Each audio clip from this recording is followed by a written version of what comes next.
Okay, Ed, here we go. This is Playfair. This is the real shit.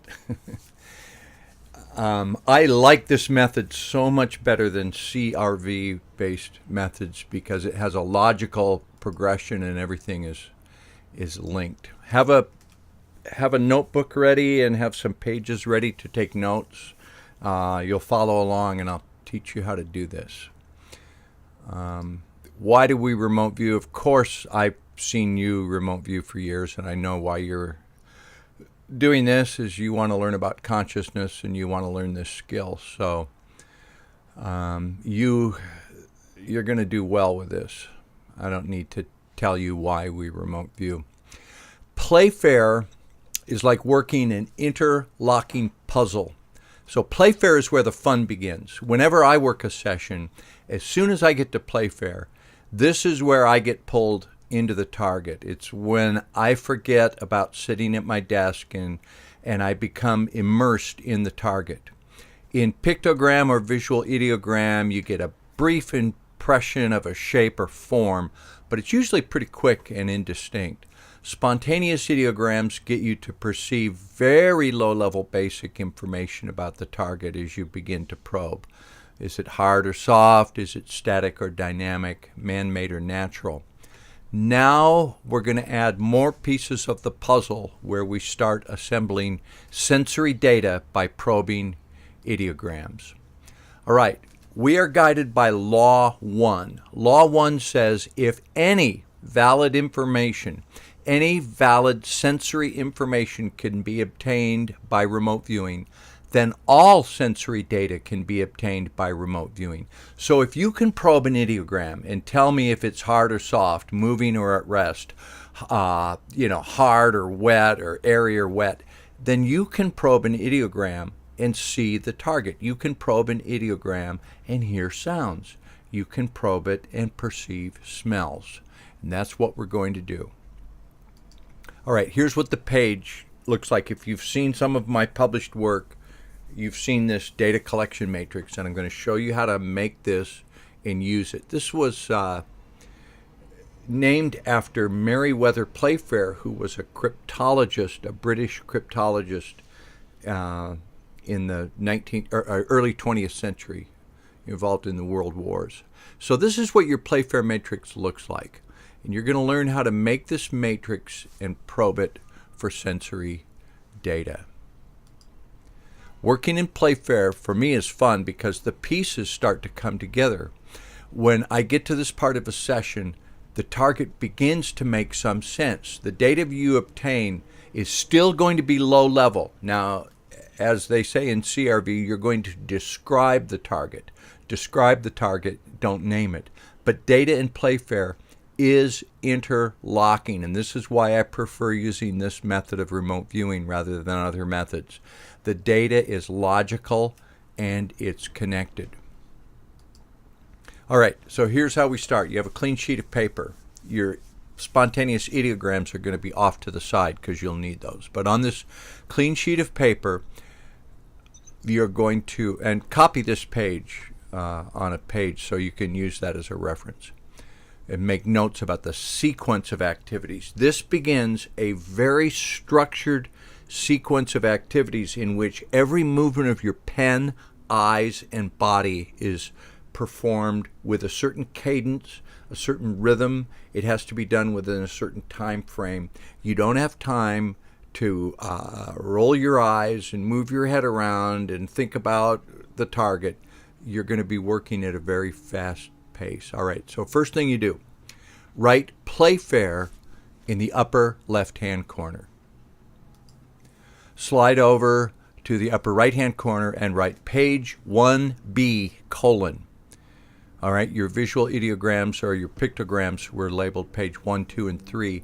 The spontaneous ideogram page was numbered 1A. This is page 1B followed by a colon. So there you go. Directly below page 1B colon, you're going to write your name followed by a colon.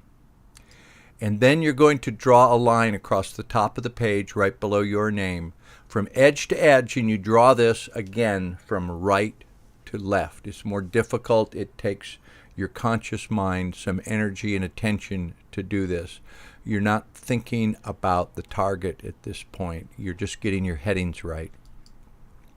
Okay, now you write the target ID above the line in the center of the page. In Playfair, you only write the target ID above the line. For the first time, you don't write the target ID below the line. All right, so your Playfair header page will look like this. Playfair in the top left corner, page 1B at the top right, your name, colon, a line across the page, and the target ID above the line in the center. Remember, everything above the line is just bookkeeping information to keep track of your session for record keeping.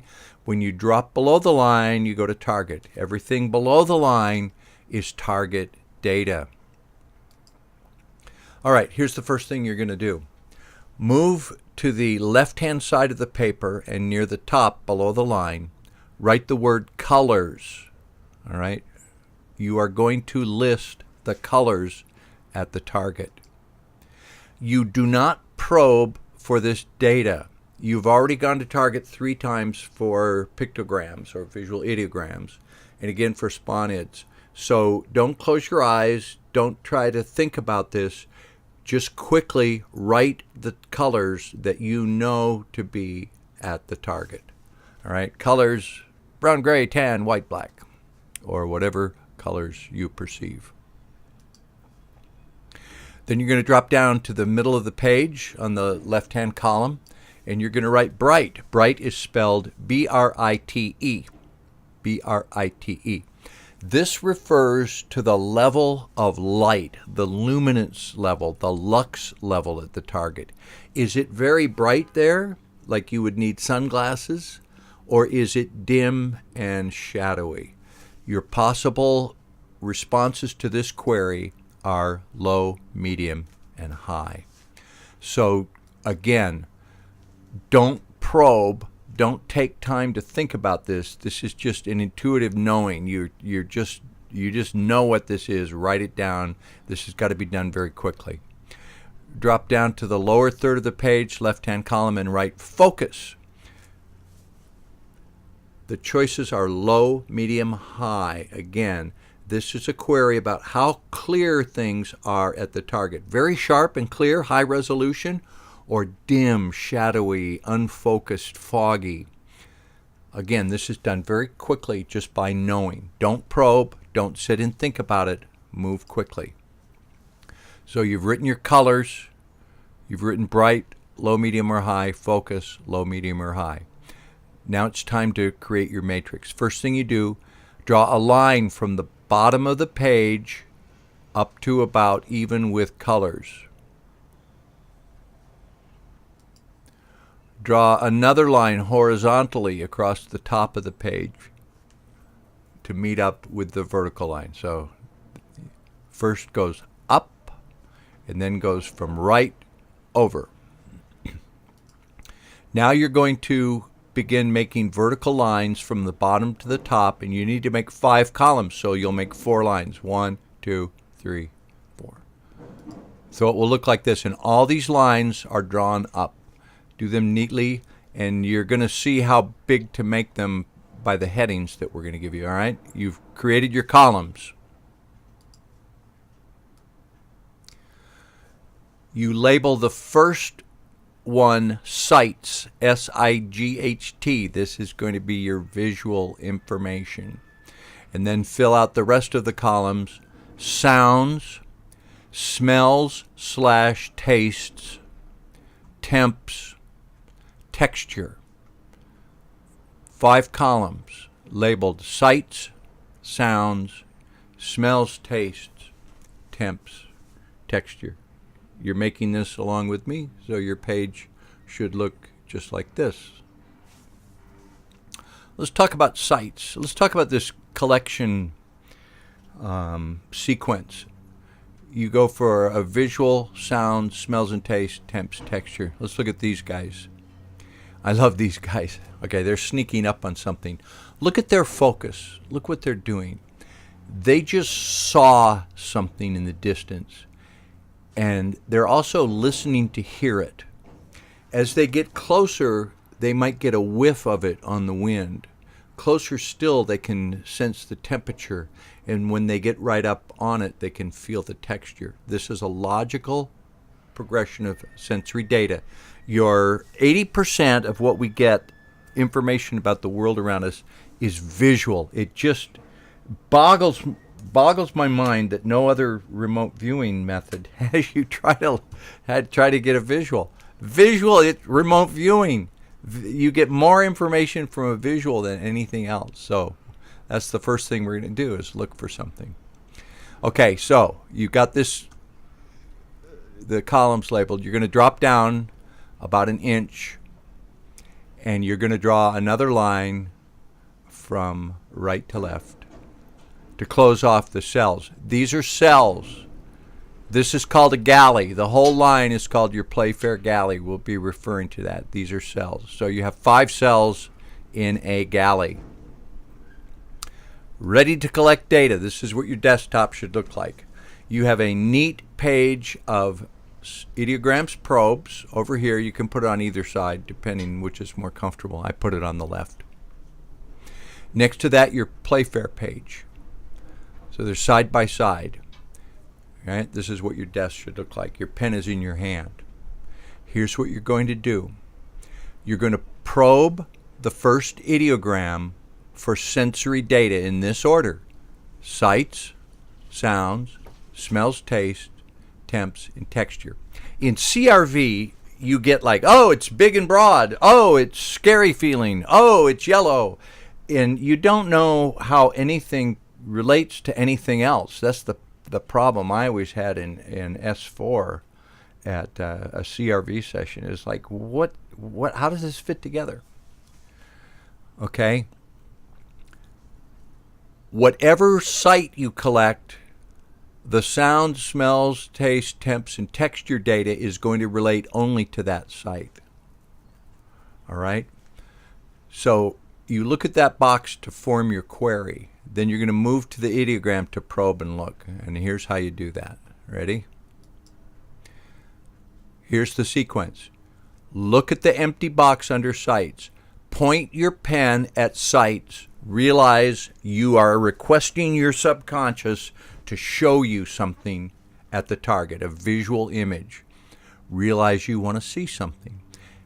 Then move your pen and point at the empty box, knowing I want to see it in there.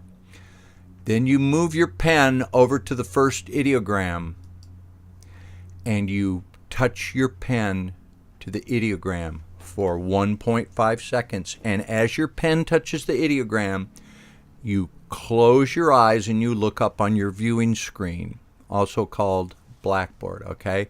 So you probe for 1.5, boom, that long.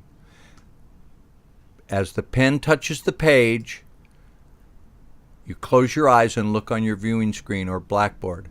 No more than 2 seconds. As the pen moves to the ideogram, you're getting ready. You know what you're going to do? You're going to see something. You put your pen on the line with all that. Like, that is the most important fucking thing you're ever doing, is making a connection to that pen to the ideogram. That ideogram that was created by that pen, inscribed with target energy by your subconscious, and now you're going to feel that. And by making that connection, it's like touching, a live wire to a battery terminal. That touching that as you close your eyes is going to give you that 1 second firing. All right? Don't park your pen and look for 10 seconds. If you don't get it in 1.5 seconds, you're going to be imagination. It'll be bullshit data. Believe me now or believe me later. So you immediately open your eyes and draw what you saw. Now, for analytical purposes, we want you to make a mark in the box or the corner of the box, because it is possible, if you don't feel strong about visuals, you could start your probes by probing an ideogram, listening for sounds, and then going back and associating the sights with it. But the order I generally go is probe for sights, draw a sight, make a hash mark. All right? Now, You look at that, what you drew, point your pen at it, and then point your pen at sounds and look down at that empty box and go, I want to know what sounds are associated with that. You move back to that same ideogram. Okay, here you are pointing at the sounds, forming the query, move back to your page of ideograms, probe the same ideogram, close your eyes, and listen for the idea or a sound, the perception of a sound that is associated with that site. Okay, Ed, this is important, and I'll talk more about this later. Don't assume a sound by your first site, like, don't be forming an idea about what that sound is going to be. Let it be a result of the probe. You form the query, but the answer doesn't come to you till you touch the ideogram and then probe. Okay? I sent scraping. This is an actual target. It really worked, by the way. I recreated it here, but this was a real target. So I saw two people and something up there, and I heard scraping sounds. So I wrote scraping. Next, I'm going to repeat that let me go back. I'm sorry. Now you look at smells and tastes, and you want to know what smells and tastes, if any, are associated with that site. Point at it, form your query, go back, probe the ideogram, record, and I smelled body odor, smelly guys, sweaty humans that hadn't bathed in a while type of thing. Okay, then you look at temps. What are the temperatures associated with them? Point your pen at that. And this is done, you look at sounds, you probe, scraping, write that down, look at smells and tastes, body odor. Got to do it fast. This whole sequence, a whole line, should take 30 seconds, not 5 minutes, by probing the ideogram. Okay? Each entry describes the first site. So what look like human forms with something they seem to be touching or interacting with, sounds of scraping, smells of body, odor, sweat, warm temperatures. Textures. Look at texture. Go back and probe the ideogram one more time. You see your ideogram is going to have a lot of probe lines by the time you're done with a session. All right. You've completed your first galley. This is the first galley. Now you want to move on and say, all right, I want to see something else at this target. You draw another line, create a new galley. Repeat the process, probing on a different ideogram. You have 3 ideograms. If you feel there is more data in your first ideogram, I usually, on a good target, I do 6 galleys. I probe each ideogram twice.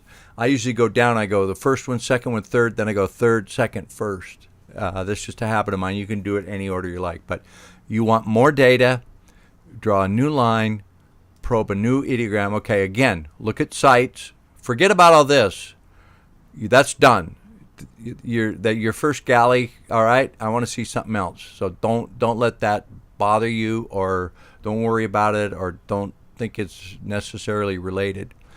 Just have a new galley, new data, sites, point at the cell, go over, probe the second ideogram. Again, record your data, draw what you saw, move to sounds, probe, and fill out. So here I've probed all 3 ideograms, and this is a couple, this might take me, I don't know, I'll time one out for you. 3 minutes, 5 minutes, working fast. So what I saw was still, earthy, rocky, hard stone. I saw animal shape, voices, leathery hide, cool, rawhide. When you complete one line of data for each ideogram, you can go back to get more information from the ones that felt interesting to you. As I said, sometimes I make 6 lines of data, 2 probes for each ideogram. It's up to you. If you're not getting new data, you can move to the next one. But give it. Don't be cheap. When you're finished, you write stop at the bottom of the page. Now look at that. That is a nice, neat collection of data. That to me looks, I just love the look of that. That looks magical to me. You write stop at the bottom of the page. I use fan fold paper that tears down from the top. I turn it off and I turn it 180 degrees. So your page of Playfair should look something like this. It's important to do all your Playfair work on one page in neat columns. An analyst will see that that was my first data collected in each column. Right there you see the hash marks.